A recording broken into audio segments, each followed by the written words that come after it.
layat taqabbalu tilkal ahwal minhum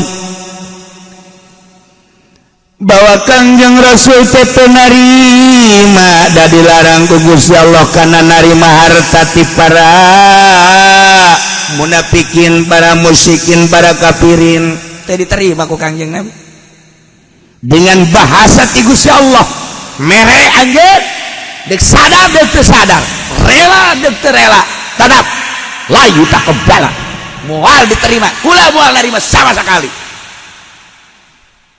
Teu diterima ku Kangjeng Nabi. Urusan maneh. Urusan kula perang. Teu kudu dibiayaan ku anjeun. Bakal jadi racun ieu biaya cek Kangjeng Nabi. Kuari mah jelema kakarak didatangan hari tanu bege geus seheotan. Kiai tilok maca tafsir teh mah kiai kos kitu mah ngomong nagejaknya na ieu mah ngan sakadar urang hayang nyaho jerona dong mebes ya. Ieu mah cenah urang mah hayang ngabangun majelis taklim we, urang rorodan sadar kajina ka majelis taklim menang ti hari tanu. Ku tolol-tolol ting teh si kiai. Heran aing otakna datang baca ta. Allah karim. Kunaon teh rek para raca Quran. Baca. Ke mun aya kiai nu narima ti hari tanu cekel jeleumana. Blak, cekelan ku limaan. Cilina ieu. Ulang fuku. Ana dina kikian, naon dina naon? Tau'an law karhan la yataqabbala minkum.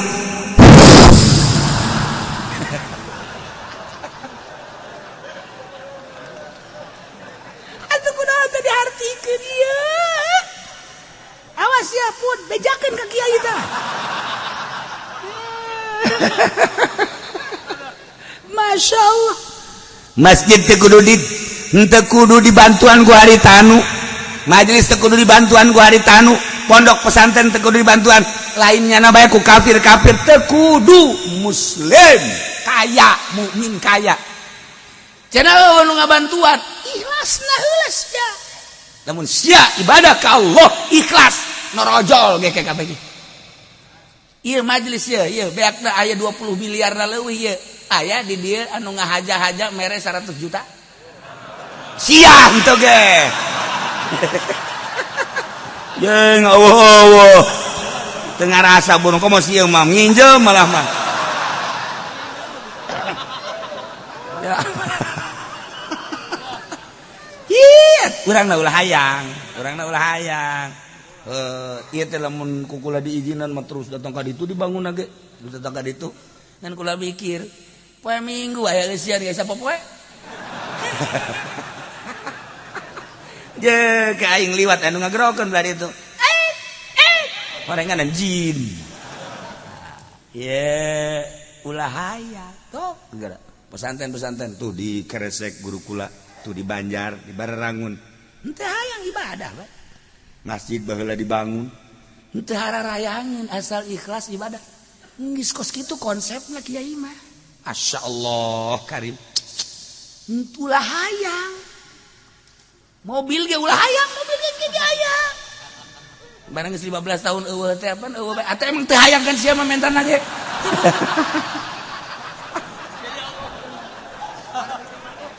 Jadi teh ieu la wara ieu. Wa yatamilu yakunan murad annahat maqbulatan indallah. Tadi terima ku Gusti Allah senajan manehanana itu sedekah kafir asik mal diterima ku Gusti Allah moal sama sekali. Ya Allah, maka jeung kabita heran kula ge. Heran ka kiai-kiai heran ya. Ya Allah, ya Rabbi make jeung hayang segala. Cenah jang majlis. Ulah waka mikiran majlis bandingan mikiran ieu ngajina bae heulana. Ulah waka mikiran masjid ibadahna bae heulana. Engke ge digerakkeun ku Allah tanpa bantuan-bantuan non muslim.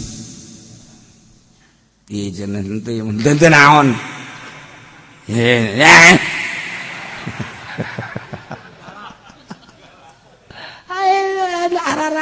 aran deuk kumaha tegerna agama puluh ya peleye kos gitu. Ulah puluh ya peleye. Stop. Ulah milu kuari sagala ari eta PSI teh Partai Serikat. Eta teh kapan sekjenna teh kiai. Muslim mukmin terus kabelahan dapat Kristen. Deuk kumaha? Mata ge pikiran ka hareupna bakal kumaha. Lamun isyarah ya cerita isyarah 15 tahun dan 20 tahun ke depan lamun ieu kieu bae bakal hancur agama maksudnya mantak paruyeng ya teh bangsa ahli-ahli Allah malain paruyengna ngadoa we ngadoa terus bae bakal supaya atuh bisa engke kumaha dan kumaha engke ge aya keanehan modal seputar pemilu ayeuna bae ge loba kanehan mun dicaritakeun ukul seputar pilpres lainnya geus loba kanehan moal dicaritakeun ke geus beres sekarang ceritakeun.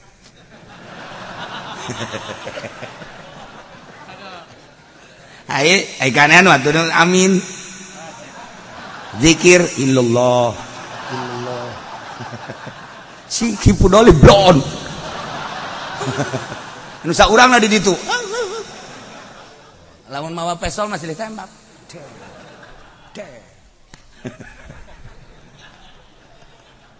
Aduh Gusti Allah. Ieu. Tengetkeun ayat ieu besi aya kafir Jombang. Besi aya kafir itu jang perang sarua.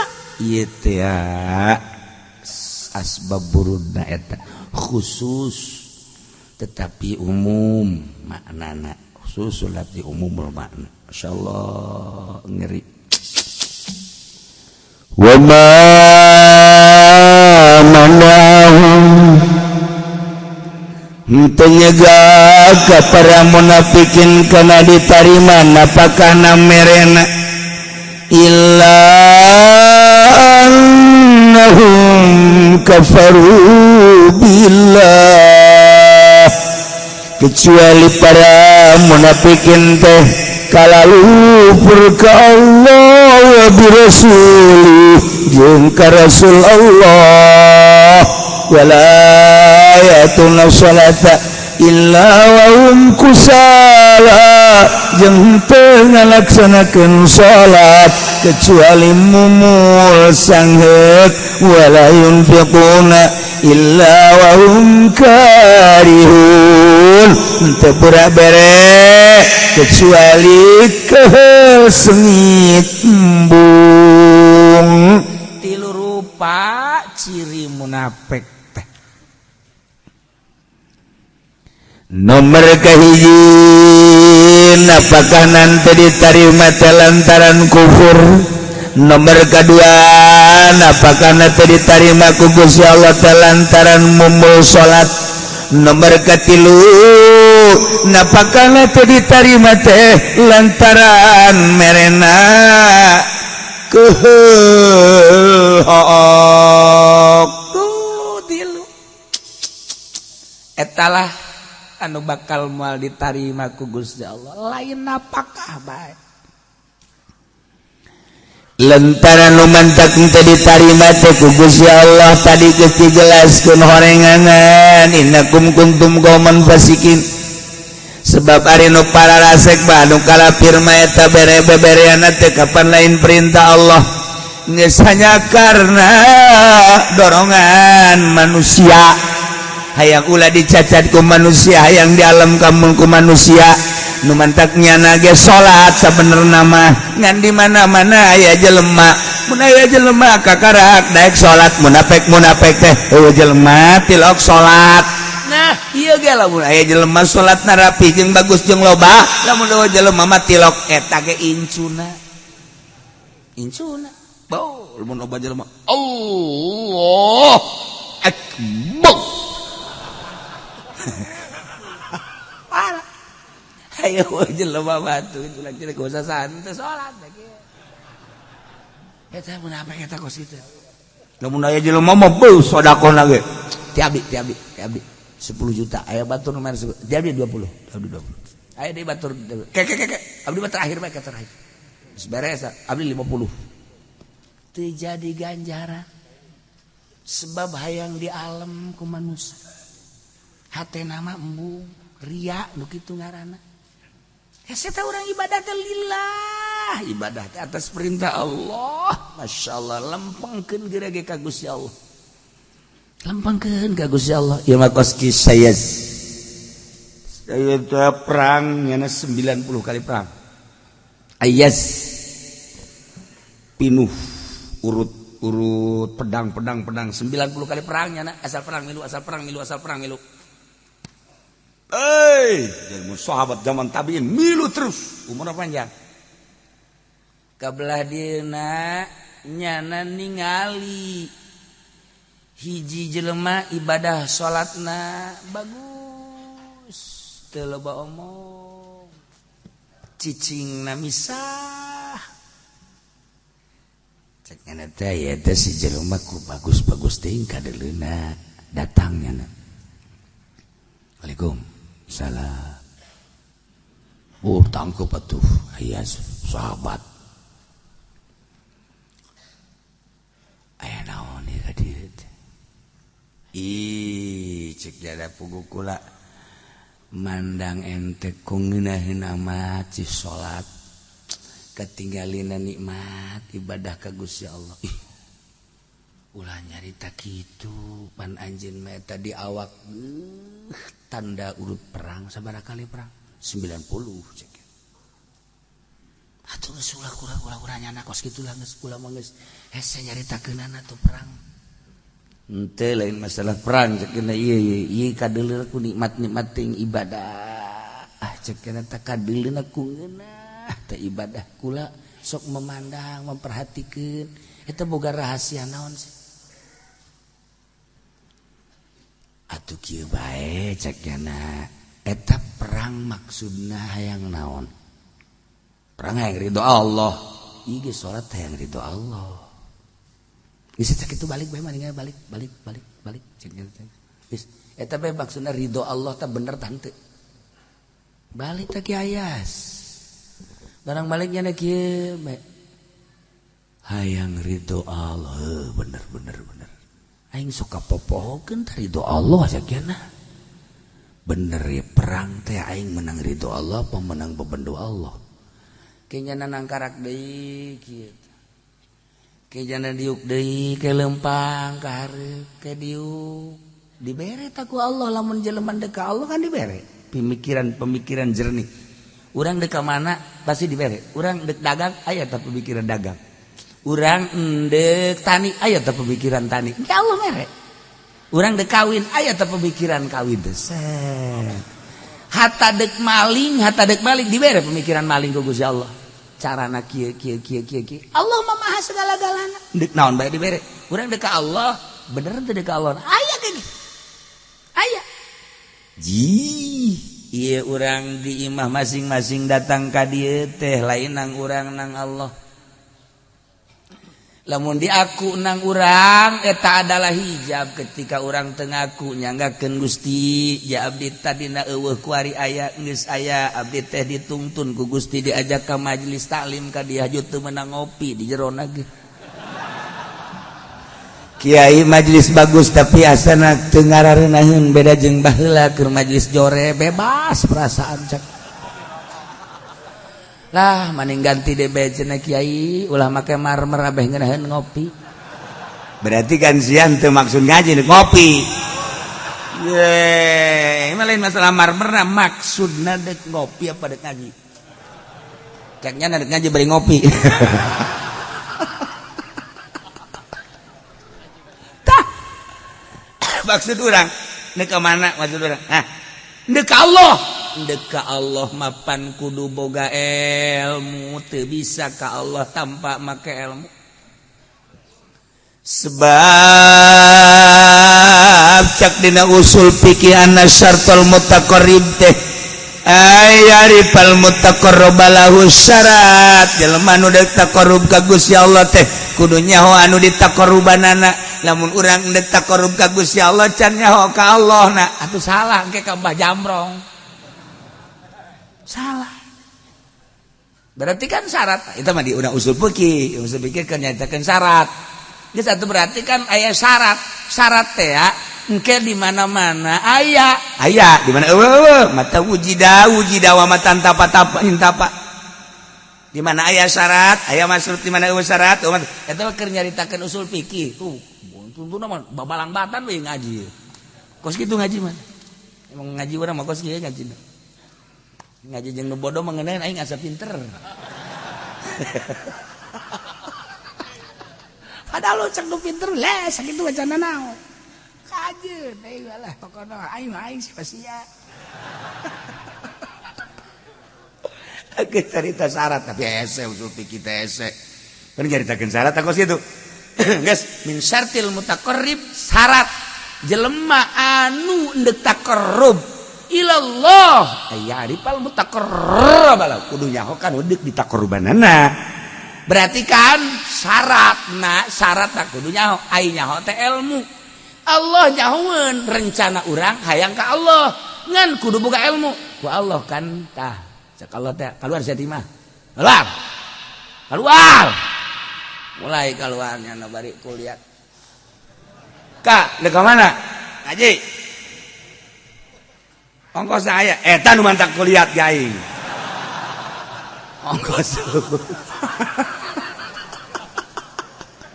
aduh kagak ulah marah atuh ye jakala ongkos tajang ongkosna tajang rokona aing teh salah boga pamajikan sia ye budak aing ngeunaheun asana ye boga pamajikan sia nalika aya di aing ngeunaheun nalika eueuh sia men bere ka aing aduh geus kitu meureun nya dasar urang bakal dijadikeun ahli surga meureun nya nya deh ngarayu atau mentongkol tuh sesorgaan berangkatkan set nang saat tangga berangkatkan nang Allah dek daun dia dek dikenalkan ke Allah melalui ngaji kenal sorangan mah teu bisa tah urang teh hakikat nama dek dikaluarkeun ku Gusti Allah ti rombongan neraka dek diasupkeun ke rombongan surga bahwa kami siap bener teu niatna waya amin bae wa amin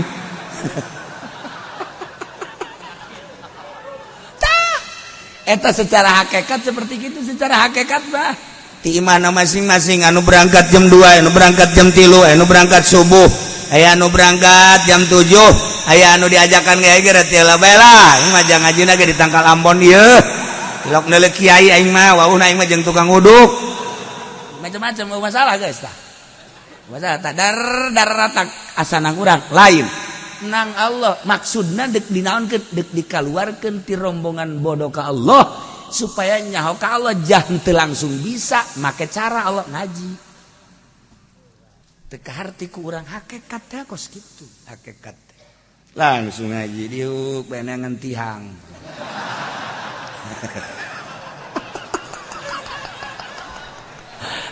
sakiala aing mah asal kadenge sora bae kajen teu neuleuh ka kiai ge abah istiqomah sakeuna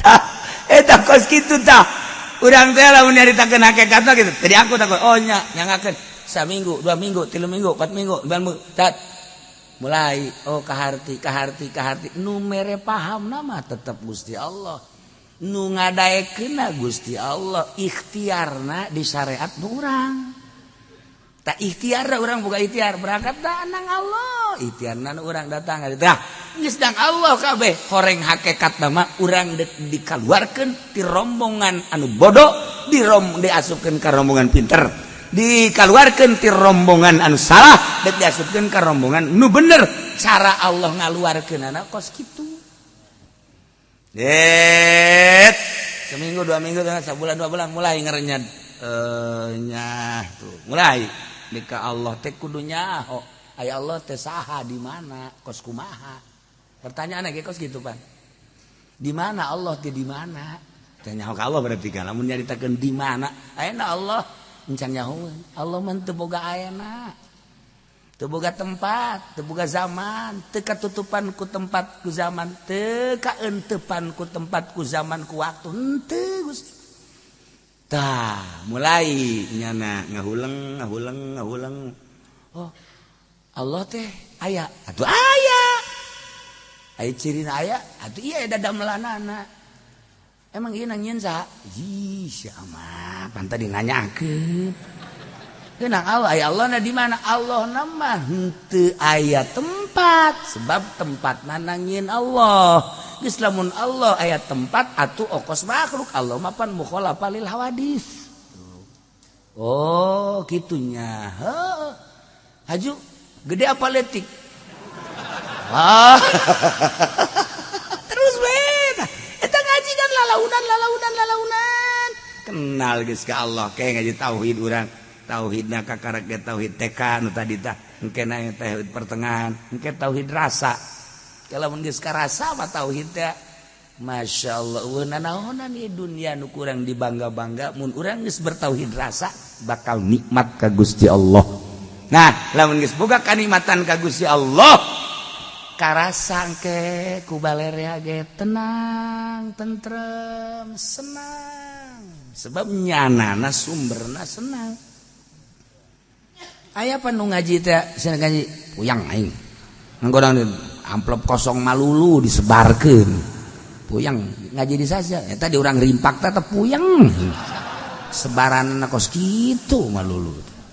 Ya Allah ya Rabbi kadang ya amplop kosong maksudnya sian jangan untuk mulut nyana ingusan amplop urang diberkatan henteu kiai bego cekeun teh tungtung gak bakal berani ka kiai ngabego-bego si siri goblok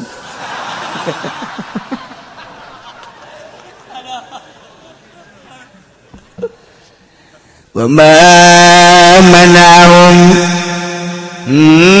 tah ieu tadi ayas barangnya na mikir nana dibere ilmu kan ku Gusti Allah deuk ka Allah hayang ridho Allah langsung dibere ilham tak ayas cak nyana keneh siap perang deuk naon ngaluhurkeun agama Allah maksudna neangan ridho Allah bohong sia cak nyana keneh ilham ti Allah bohong maksudna sia makan perang teh yang disebut gagah di medan laga tuh ayas gagah jasa tuh tanda urut perang lagi awakna beak pan sia mah hayang tenar Gusti hampura tatadina abdi boga kos kitu horenganan lain eta hayang ridho Allah Allah teu ridho lamun kos kitu ayas nyana keneh di Allah sia perang naon ngalurkeun agama Allah no bener sia pan sia mah lain kitu kumaha hayang ridho Allah nu batak perang ge hayang ngaluhurkeun agama Allah lain naon tuh lamun sia paeh tah mun paeh hayang dikenang tuh kuburan ayas pejuang anu luar biasa pan sia hayang kos kitu Gusti rasa-rasa kos kitu teh piceunan Gusti Allah tumantak ka belah dieuna horenganan cek ayas perang di medan laga gampang ngelekeun musuh asal boga kagagahan jeung kaulinan bae bisa dipuasaan kurang dan lain sebagainya gampang tama kos kitu mah nu hese horenganan merangan nafsu persis cek Kangjeng Nabi ieu orang perang nu gede mah eta ge ayas tuh naonan aing perang di medan laga 90 kali tanda-tanda aing horenganan aing teh dipinuhan ku rasa-rasa manusiawi hayang tenar lah, hayang gagah lah, hayang sohor lah, hayang terkenang lah, hayang bawa aing panglima lah. Nah, eta lah nafsu. Das, mulai ti ayeuna aing deka leuweung sorangan bae. Leuweung nyana ibadah. Ya Allah, ya Rabbi. Miceunan eta tahes. Miceunan. Urang ge urang. Rasa kos kitu teh. Sia kunaon teu ngaji ka jero majelis. Pan aing mah pejabat. Tah jabatan eta ngahalangan antara nyana jeung Allah hakikat nama sebab teu daekeun ka majelis teh kahalangan ku jabatanana. Ci. Ente kunaon teu ka majelis. Pan aing mah kiai gede. Atuh teu pantes banyak kiai kudu ngahiji jeung Haji Pendi. Pantas atuh aing mah. Lain doy. Tah kakiaian ngahalangan antara nyana jeung Allah. Teu karasa ka urang kos kitu teh teu karasa urang diriungan ge beda-beda. Lamun aya si anu aing dek datang lamun eueuh mah ieu jamara miskin ka mah yang hidup jeung miskin. Rasa eta anu bakal ngahalangan dirina ka Gusti Allah. Tah miceuran nu kos karari itu tah. Masyaallah kari. Nah, ieu mah darek diuk di dieu teh. Kita boga beban kan. Teu boga beban ieu mah da ieu mah. Henteu ieu mah lantaran dicarekan ku pamajikan we nya mah. Pelampiasan. Menteknya nama leudeuy ka jam terus ge lah aing mah balik ge puyang.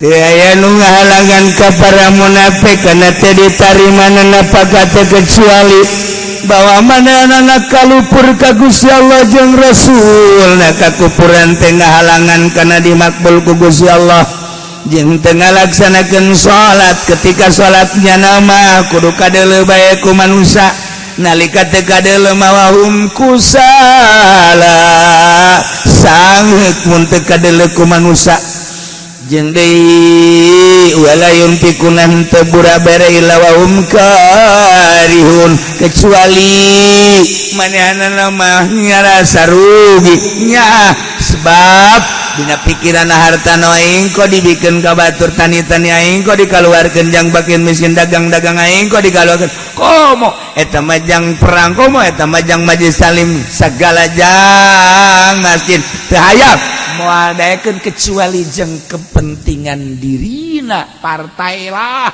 golongan lah dagang lah daek nyumbang sote jang kepentingannya munafik lah kos itu tengetkeun ku sia tengetkeun bara berekna munafik na aya unsur-unsur bae lain jangan luhurkeun agama Allah sanajan mereka masjid aya unsur leletikanana unsur teh kudu kaharti ku ceuli sia ceuli bae heulana nimbul otak naon cenah kiai tah mun sia balanja ka material aju dibere jem titah ditempelkeun di masjid jemna di dinya aya merekan sinar terang teu beres teh jem teh bantingkeun geus kitu teh jang naon eta unsur tah kos kitu aya mere iklan tah ari eta anu deuk calon barabere neraka jahanam eta tangetkeun ku sia dengekeun deudeuh